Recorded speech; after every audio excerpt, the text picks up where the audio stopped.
Vital Kamerhe communiqué officiel et pesa maki l'État qui était azala qui sont en prison à Makalate. Aza azozo ba soin na endroit moko où ezali caché. Il est malade, azozo ba soin moko na endroit moko où ezali caché. Mais même pourquoi le cacher? Bah juger bon, bah bi au lieu to mais mango sur un niveau que to batu ba yeba place ya azali, bah bombi yango. Parce que déjà Vital Kamerhe Koli pour déguerpir Amida est bel et bien calmement chez lui et calmement peut-être pour s'occuper de son mari qui est malade.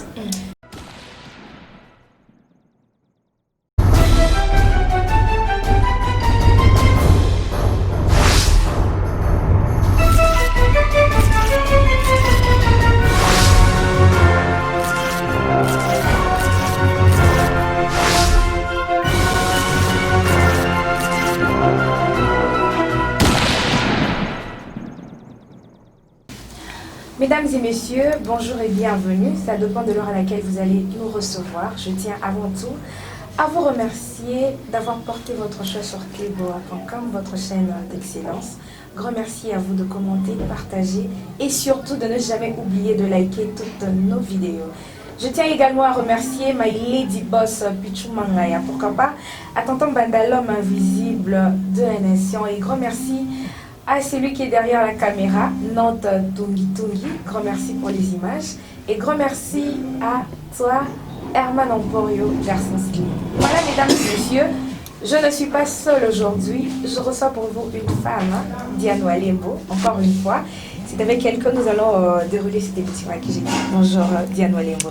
Bonjour Annette et bonjour à tous les internautes de kleboa.com.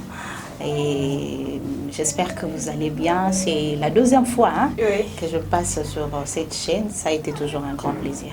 Voilà, merci beaucoup à toi Diane Walembo. Sans plus tarder, mesdames et messieurs, comme j'ai toujours l'habitude de vous dire, nous sommes là pour analyser différents sujets d'actualité politique, bien sûr. Voilà pourquoi je reçois pour vous Diane Walembo. Diane Walembo, hier on a vu le sénateur Joseph Kabila au Sénat. A bandi déjà pour siéger dans le Sénat. Mais il aurait comme aussi biso tout mon niveau batu bakirier parce que tout le monde a batu musu bazo le bac jusqu'à présent le sénateur Joseph Kabila a dirigé Mbokana biso. Alors déjà il faudra signaler que normalement ils ont un non-événement parce que ils ont normal puisque ils sénateur à vie. Et Sengeli a siégé. D'ailleurs, Batebele va se poser la question pourquoi est-ce qu'Azali peut siéger? Est-ce que Azali peut bafouer qui sénateur à vie ou la constitution et bien ko pesaye? Ezali ki sengo ya komonaye mais c'était pas question ndenge batu ba memaki yango et memaki na ndenge moko ya likolo makasi. Dès le départ, et bien le événement, voire même sénateur Moussoussou, comme ici Joseph Kabila, comme c'est hier, la vedette, alors que na mboka na biso Congo, après passation à pouvoir, qui pacifique. Alternance qui pacifique au business to Louaki Afrique pe mobimba ibaki na kolowe lelo Joseph Kabila ayebaki na kotika ebonga na kimia nyonso abi na kopesa ndeko Félix Antoine Tshisekedi. Normalement fallait ayaka ayeba na ko respecter constitution pour ba qui était aza wana pour na ko violer constitution té à ko respecter constitution tsina suka. Normalement fallait ba na ko siéger depuis l'ouverture il y a assemblée nationale, il y a exercice, il y a comment il y a première session. Mais tout ce cas là comme on était dans la première session, la session extraordinaire ordinaire à Zalati. Curieusement, comme on a eu la session budgétaire au Domituna, il y a malam nini ya comme la biso pe musu tuzali ko baite est-ce que kozalamba la soukate sénateur à vie aiki kaika kopé sa flash après ma séance mususu aya na été. En tout cas, c'est une grande question. Alors, je l'ai dit, c'est un non-événement pour moi, c'est normal. Ils ont un exercice normal, il y a sénateur, même si ils ont une différence entre sénateur à vie, na sénateur azala qui élu, mais normalement, puisqu'à ça sénateur à vie, les seuls sénateurs à vie au Tozanaye, Namboka Nabiso Congo est allié, les seuls anciens présidents, Oyo Azan, non. Voilà pourquoi hier, fallait appeler cet exemple qui na circulation tout le monde qui même niveau embouteillage qui na zela. Fallait appeler cet exemple dès le départ parce que il est le sage. Il est les sages, il est tous les deux anciens présidents dans Mboka na biso Congo. Bon on nyonso ba oto yeba ki ba kufa batika biso. Mais lui il est le seul. Oyo lelo tozanaye, aza sage, o tozana tozala toujours na sengo que azala envie, tozala to partager ba moment ya malamu naye. Mais c'est seulement que ba to ba komisango lokola événement moko anet ngala mona ki yango penza ba exagéraki. Deuxièmement, et là on a mis tout na qui sénateur à vie yango, est-ce que ça fonctionne en Mboka na biso Congo? Pourquoi dans le lobby yango sur tali juste de manière au bavani selaki sénateur à vie Joseph Kabila qui juste à droite il y a Janine Mabunda après premier ministre. Pourquoi pas assiéger qui n'est pas sénateur ni ça va faire assiéger qui il va passer local la moi différente comme il fonctionne tout et ça va fonction en tout cas place de mituna mutuna yango. Mais sinon tout le monde peut ba vidéo réseaux circuler na ba réseaux sociaux et na ba téléphone ba statut ya ba tenu ensemble. Le sénateur Joseph Kabila Azo Sepela, quand il y a une personne qui est attachée chapelet wana écharpe, j'allais dire écharpe. Alors il fallait baluka place mon coma sénateur à vie. Mais c'est au total la base c'est pas ni na et ça message moko fort et ça message moko fort il faut te reconnaître qu'Aza humoriste ce qui est vrai alinga humour alinga koseki ça so tali ba moment où ba sortie médiatique na nyonso azanga kotika batu na mo eloko moko ti alors mais oyo ya lobaki to zonka na ndinga humour ti to zonka na ndenge peke c'est un message qu'il a lancé qu'il est le sénateur à vie batu o ba zelaye bazo zelaye ba monaye na abriguer mandat musus na prochaines élections à la sous-président na Mboka na biso Congo. Je crois que message à Pessi Bango abi écharpe naye et ça l'a bien notifié bien écrit sénateur à vie, c'est tout un message à lancer et ko apaiser pe ba esprit ya batu musus wala ba non Joseph Kabila ozonga sous-président na Mboka oyo yemoko si alobi de ka sana beso botire l'écharpe naye sénateur à vie, c'est tout un message qu'il a lancé à l'opinion. Mais comment on a Joseph Kabila à Zoé Nassena? Il a danger pour le président Félix. Mais danger pourquoi? Il est le sénateur. Danger pourquoi? Pourquoi biso ba congolais tolingaka ko bisika oyo eza rouge tout monde a rouge bisiko esengeli bleu na mona mutu mususu oh non makambo ebanzi nini. Il est le sénateur à vie et le roi spécial disons peut-être n'a pas intervention mais seulement il est le sénateur à vie. Danger par rapport à quoi? Félix Antoine Tshisekedi est le président de la République, Joseph Kabila il est l'ancien président et aujourd'hui sénateur à vie et ça que l'homme est spécial. Dans la CPL écoute il y a quelqu'un qui a écrit sur les réseaux sociaux comme on a sénateur à vie puisqu'il est le sage azana expérience yamboka na biso Congo na session budgétaire ils allaient session moko ya banger ebelé ils allaient tente ebelé population peuple congolais allaient causer la na session budgétaire je crois que ma proposition na cause la pertinente et ko yeba na ko changer quand même sur ces manière ya ba congolais à vivre panier ménagère ya ba congolais je crois que et ko changer muké la proposition en tout cas ils na ba tente ba tonio c'est surtout que ils la caractère flash to farce moko e ko sala mais aya penza ko siéger to yo kapi ba proposition na comme un ancien président comme un sage de la République démocratique du Congo. Voilà, merci beaucoup Diane Walembo. Mais récemment tout le monde a un grand professeur de droit Bazo Lobako. Le chef de l'État, Félix Tshisekedi, a violé la Constitution. Le fait à cause de nommer un nouveau magistrat, une ordonnance ou un Azouaki, et ça dit que a violé la Constitution. Question wana ezalaki débattu na ba émission ebelé bato ba évoquer qui na une violation en constitution après nomination ya ba juge wana na cour constitutionnelle ezalaki Martin Fayulu na ndeko Théodore Ngoyi. Alors biso nyonso opinion tozalaki ko s'attendre tant ba convoquer bango soi-disant invitation, soi-disant convocation. Tous allez qui causer en tout cas ba kene la justice, ba démontrer biso. Mais justice c'est wangana qui ba batika. Bango ba wangana qui bisika opé tous allez ko condamner, tous allez bater ba nani ba fabriquer ba invitation à la justice. Justice c'est comme il logo la buzz, justice c'est comme il logo la lisano, justice c'est comme il logo la maseki. Alors que na mboka o ezali bazali ko respecter balobaka la justice élève une nation. Ceux qui na mboka na biso tous négliger justice et comme ba inviter qui to mona qui même na mwana ya Goïka Sanj ba invité finalement de moniter procédure de moniter évolution à Makambouana. Mais quand invité Martin Fayulu finalement justice a le bien en tout cas de reconnaître été. Alors que Théodore Ngoyi, il y a l'oba qui était à Yebi à Zakout on a deux noms, il y a bateau à côté qui l'invitation, même caméra n'est à bureau et bah qui n'a pas enregistré pe Batouana. Donc lui il connaît les deux personnes pour bah côté qui l'invitation. Batou a décidé tant on a qui ko ça la pe reportage n'a pas décidé, batou a décidé bah l'oba qui invitation wana et zala qui n'a pas irrégularité.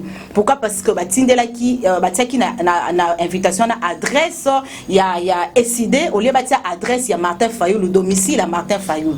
Alors pour dire que justice na biso comme iloko la lisano et ça sous penza malamuté tout ça qu'on s'attend avec ça biso comment est-ce que pour la question na violation les à niveau ni. Alors na constitution je crois que mutu oyo akoki kaka ko interpeller président de la République et ça dit cour constitutionnelle yenda ko yebisa que le président ici au violé constitution peut YNDP qui convoqué président de la République. Alors n'empêche que liberté d'expression peut et qui cause à l'angoti ceux qui citoyens congolais moko azal les ennemis tout le monde qui Théodore Ngoyi mon qui en tout cas place au président violé constitution et c'est là qui bambi mayango bango ba kende la justice la cour constitutionnelle ba kende déjà ko déposer ba plainte na bango en tout cas à tel niveau tout le monde la nomination à juge président a violé constitution mais bango zabo les en tout ça qui en tout cas causé là mais finalement mboka na biso Congo tozé baté nga comme le Congo ça et comme république a tindika tchakal mais ndenge bazolo ba que chef de l'état a violé constitution au monité que ya mondé et comme ma destitution ya président ce qui le lot au moni chef de l'état va destituer na poste na tête ya pays. Banani va profiter plus. Bah, tu vas profiter selon la loi, selon la constitution, c'est le premier, le président du Sénat, même toi, à assumer intérim pendant quelques temps avant d'organiser l'élection. Alors, ce qui est président du Sénat, Azamoko FCC, Alexis Tambouy Mwamba, ce qui bango bazu et bongawana. Est-ce que va organiser l'élection au plus vite que possible?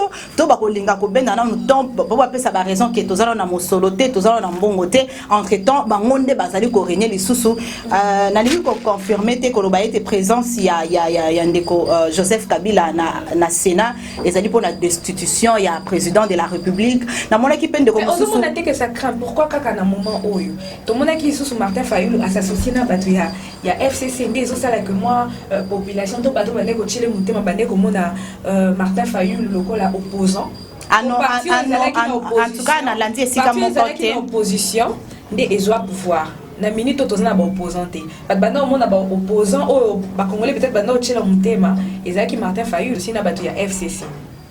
En tout cas aujourd'hui hier assassiné bata FCC ndé ko bimisa likambwana que le chef de l'État Félix Antoine Tshisekedi a violé la constitution. Namoni communiqué officiel. Le sénateur a vu Joseph Kabila na Sénat. Ozomona te que moi makambo eza moi na Congo to spéculaka na biso na Congo to linga ko dévancer information peut-être dans le mauvais sens.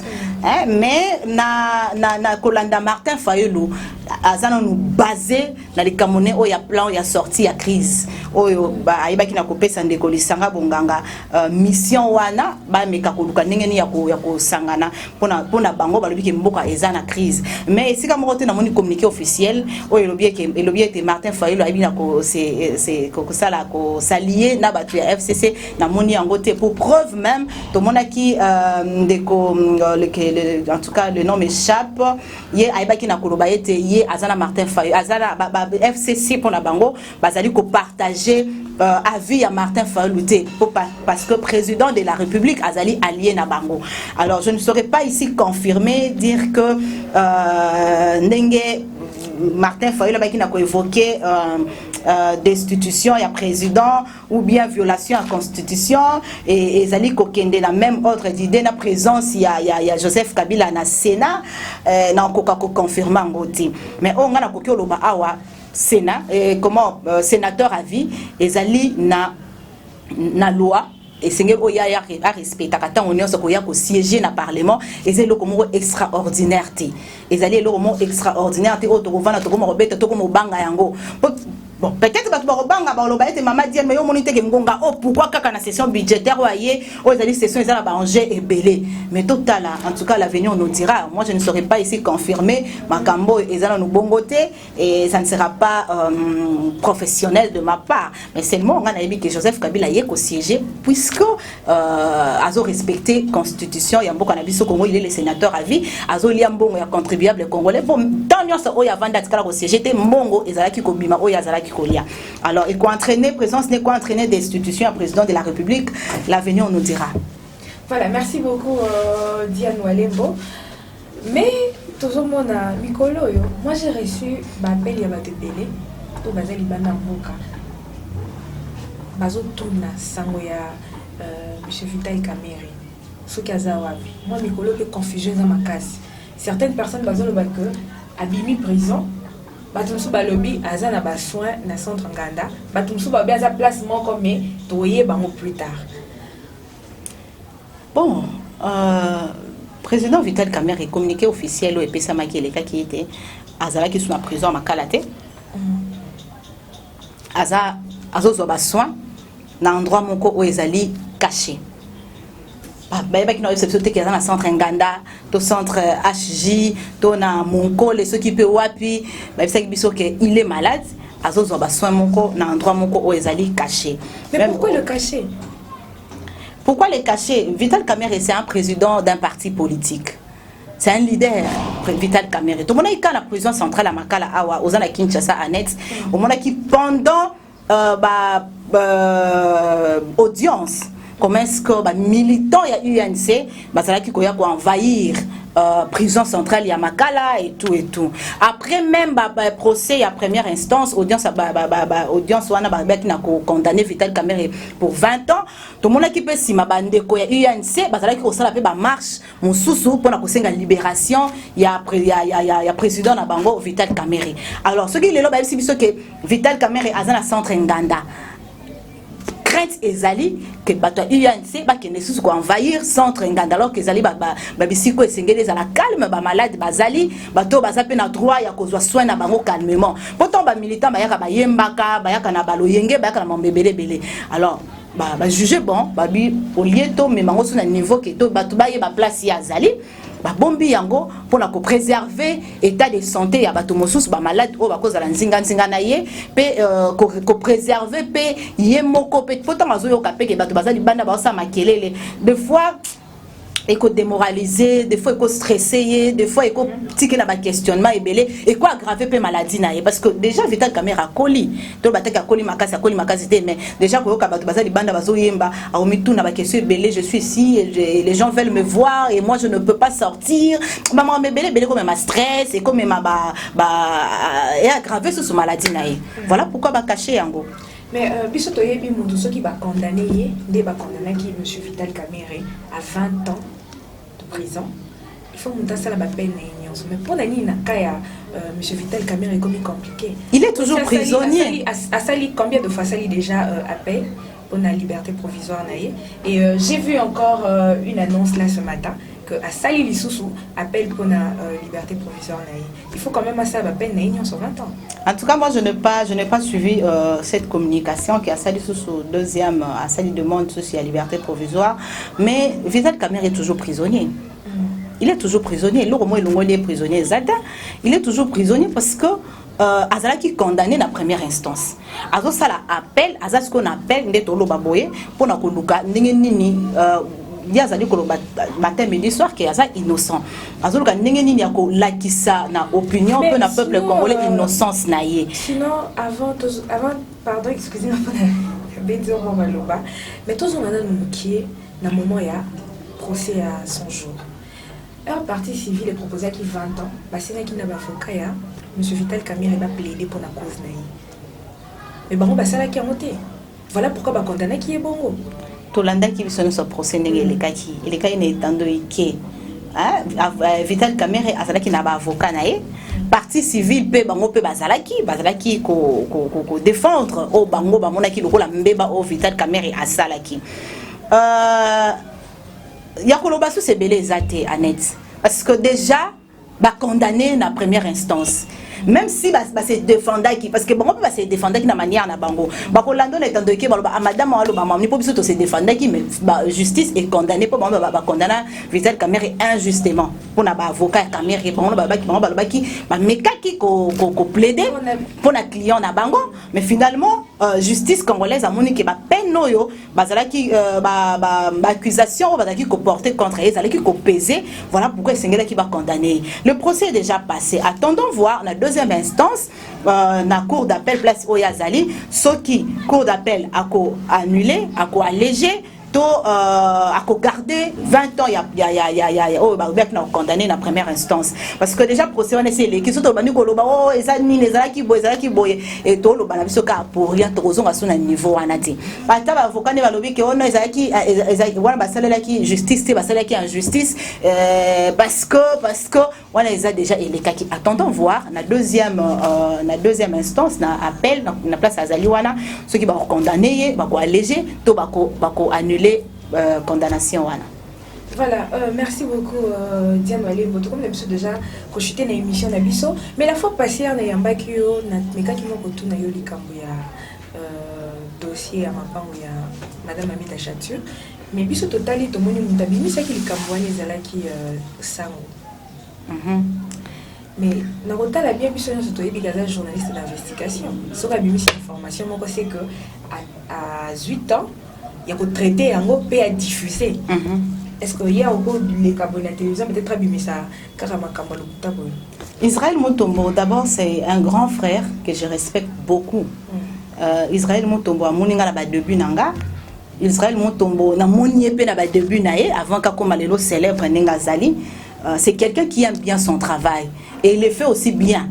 Mission sto apprécier tout monde ndenge vague ndenge nini batunyo so bazali kolingaye mikolo na dossier ya Vital Kamerhe na dossier lopango ya Amida biso pe to enquête ki na ndenge na biso to landa ka lolenge olanda ki omona commerce ke ya lobaki atanga ki kutu na moto azala ki na no propriétaire kala lopango wana finalement ya lobi ke ba ki na ko déguerpir Amida en tout cas biso to sali ba enquête ba occupant yandaku oya mi des ana komina gombe oyo soi-disant ba yebaki na ko déguerpir ye ba occupant wana balobi ba mona ki ata acte mon côté notification mon côté à justice ezolo ba que biso et l'axi que bazo ya ko déguerpir bino tel jour ou bien bobonga maka parce que kala mingi te dossier oya lopango eza ba moni ata acte mon côté ba moni ata notification mon côté et document mon côté o bango bazina maboko na bango alors Amida na lobaki fois passer na émission na biso le pango wana ezayi ils ont appartenir na Amida ils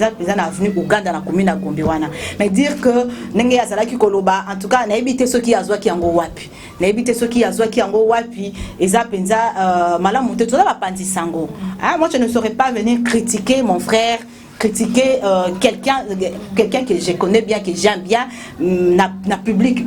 Et ça, petite remarque, peut-être na kosala en privé, non que vieux place on a habité bon on obeta ki wana ozoki yango wapi wana ezala en privé. Alors ici il y a ça qui investigation na ndenge na finalement to cela qui abimisa vidéo pe yonanga to mon vidéo mon côté il y a déguerpissement il y a le pango contrairement il y a ngoika sentumona ba vidéo sur kilaki il y a Amida lelo so to beti lisolo Amida mutuma obunga Amida na Congo susu azate vidéo na eso ke sur kile mutoro bomba ngope et ce qui ezali mutoro bomba ngope azate voilà bimisa so ba preuve o ezala ki kolakisa que Amida ba ko déguerpir mais seulement na yeba ki na ko démentir en a émission précédente na ba ki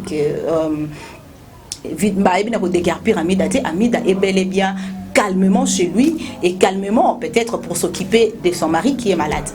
Voilà, merci beaucoup mesdames et messieurs, nous sommes arrivés à la fin de cette émission. Est-ce que les gens peuvent retenir M. Vital Kamerhe à un soin? Oui, dans un endroit secret. Dans un endroit secret. Et tout le monde peut prier, il y a maman mis les salis, il y a un sali que l'évêque Pascal Mokuna va quitter à ma prison. Voilà. Tiens, dans les mots, tu connais la émission d'Abisso. Qu'est-ce que les gens peuvent retenir de toi? Un mot de la fin pour conclure l'émission d'Abisso. Voilà, d'abord, merci beaucoup. Hein. Merci de recevoir Ngali Solobaki, que ça ne sera pas la dernière fois. Et la dernière fois, je crois que les lots, respecter parole, n'a pas respecter parole, dans chaque invitation. Bon, elle est toujours disponible pour répondre. Alors, un mot de la fin par rapport à la session aux alliés, aux sessions budgétaires, aux parlementaires.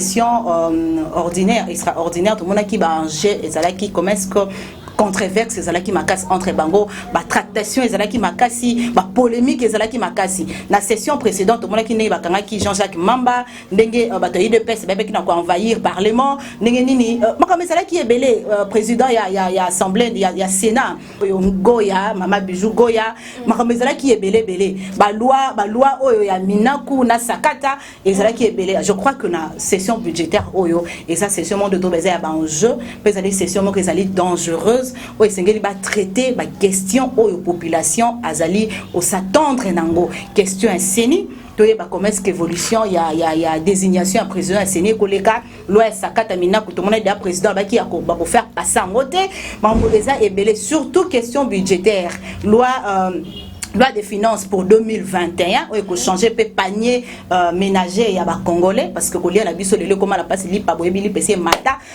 vie sociale na biso eza pasi transport ko ba ku touté tous on a besoin tout le monde dans la session budgétaire on va traiter ba question moko eza important ba polémique na bango entre coalisés ou que na kata coalition na bango ça ne concerne pas le peuple congolais. Nous avons besoin de la quiétude to vandi tranquillement na banda ko na biso tozo lia mai courant kitoko bana bazotanga kitoko ba défendre cause ya ba congolais tolingi batu ba proposer pe ba loi o eza na bénéfice ya peuple congolais ça karaté parce que ça na tendance na bango FCC abundela o ya bango to mona ki ne Congo ika sanji to ebité. Heureusement qu'il a dit que c'était une proposition personnelle. Or, le qui était suffrage indirect, c'est-à-dire grands électeurs, députés, voter président de la République. Je crois que la question en est écolégatée parce que le peuple congolais Yende Azali Muto Oyo Segeli va respecter hein peuple congolais ceux qui va député va voter na va voter président de la République déjà tu es bien ndengeni ba député na biso on doit se le dire to ko se cacher bilongité tu es député na biso et belé baza ba corrompu oyo ba corrompu bango facilement alors to boyete et comme à niveau ya ko voter président de la République le colossal mais en États-Unis ça déjà beaucoup amour ça déjà développé bango pana bango balonga makambo ebele nzala balonga yango mbele pour convaincre mutu à voter pour peut-être lo mo boza moi passe mais biso a député na biso eza na facilité ba na ko corrompre bango. Je crois que ba question nous sera ba na ko débattre ngo na parlement pour mboka na biso Congo et Kende Liboso. Voilà. Merci beaucoup Diane Walembo. Un numéro de téléphone pour la manière dont on a besoin de contacter. Et je sais pas, dédicace à 2-3 personnes, remerciements quand même, ça au lieu de donner mon numéro, plutôt dans Senganabato, Balandi émission, qui ne ko s'abonner na chaîne Nanga, Diano W la Supreme Télévision. Ceux qui veulent s'abonner, beaucoup de analyse, beaucoup de émission, tout le monde peut inviter. Peut-être pour rencontrer désir na bino peut-être question na bino pour répondre à question na bino pour s'abonner massivement. Merci à madame elle s'appelle comment madame Pitou Mangaya. Merci à toi aussi et merci à tout le monde. Je ne saurais pas dédicacer tellement la répertoire nos dédicacer la fois passée l'émission en tout cas ça je dois le dire en tout cas le dire ici batebele ba beki na kofinga nga ba fingi mais boye ba ete kofinga ndesala ke nandima ke bolanda ki émission ce qui va continuer kofinga sous une émission o eko rassurer nga que émission nanga elandami asa bo finga na bino. Moi je crois que au lieu ya kofinga pesa idée na yo pesa oyo opinion makanisi na yo ezali nini par rapport au ngala lobi soko contredire nga en tout cas contradiction moko intellectuelle to solo la kabongo le ko finga parce que même ko finga na mboka na biso Congo ekomi na niveau moko extrême oyo comment ça la passe to mona ki pe na parlement bolimbisa un journaliste de fois pe mo lobi to mona ki na parlement comment est-ce que maman Janine Mabunda a lobby était insulte et comme makasi je crois que bako ebana ko condamné justice et kolande la bateau nyonso ba finga ka bateau to mona ki lolenge nini ba finga ki yemoko madame Janine Mabunda ba finga ki ba insanité ba finga ki na ba kombo nyonso to mona ki ndenge nini ndeko Shadari pe ya FCC ye ba finga ki to en tout cas na bango nyonso FCC UDPS et comment FCC cash ma finga ezali ebele pona koloba te ke UDP natanga ba parti UDPS to PPRD na ba insulte sangani place moko bozo yembela ba peut-être ba na pouvoir idéologie ezali société idéologie comme yango wana mais ça ils ont même sur la bassesse réputation moko na biso ezokende na niveau moko na ndenge ya mabe parce que ba vidéo na biso détrompez-vous hein ezala ba ivoirien ba o balingaka biso ezala ba camerounais ba o balingaka biso congolais aza aimé na Afrique congolais azala so moni congolais ba payer belé ba sepela comme na congolais alors ba landa pe biso na ba réseaux sociaux bien que lingala peut-être bino fingi na lingala mais boy ba pe ba translate ba muso ba ko traduire ba bika bisiko ba fingi boy et surtout na niveau Janine Mabunda n'est pas spécial. Elle est la présidente de l'Assemblée nationale, mais ne fils que bon moi si à mon tour. Ou à cause de la sœur nayo, ou à cause de la tante nayo, à cause de la maman nayo, beaucoup mal niveau pour finga nati. Parce que tout le monde y a un niveau nyonso. Ma finga est au niveau nyonso et sengeli était tout arrêté. Faisons la politique proprement. Un politique est comme et qui était à niveau moroté ya c'est cause de la mabe makasi. En tout cas, tout changer, hein, tout changer. Justice paix, je crois qu'il y a Hollande là, ba dossier ba tonyon so oh ba finga ki, tout le monde qui a même na kati ya perchoir na Sénat yemoko Alexis Tamwamba. Ndenga yeba ki na ko qualifier madame Bijou Goya yemoko na ba qualification moko propreté au tokolo ba pena etando ikete ezo sala malamu mingi te changeons nos mentalités. Voilà, merci beaucoup Diane Malembo. Grand merci à tous nos abonnés de cleboa.com, surtout à toutes ces personnes qui se donnent le plaisir de commenter, aimer, partager. Et surtout, n'oubliez pas de liker toutes nos vidéos. Abonnez-vous massivement. Grand merci à Madame du Cœur Annie Moussouloukou. Merci pour tout. Grand merci à My Lady Boss Pichou Mangaya. Grand merci à Tonton Banalom Invisible de la Nation. Grand merci à vous. Tonton Chez Chilombo, le grand monsieur depuis les États-Unis, Freddy vous je vous salue. Grand merci à celui qui était derrière la caméra, Nantes Tungi. Grand merci à tous nos abonnés de cleboa.com. Continuez à vous abonner, commenter. Restez branchés sur cleboa.com. Bonne suite de programme. Merci à toi. Merci beaucoup. Merci. On se retrouve au prochain numéro si Dieu nous prête vie.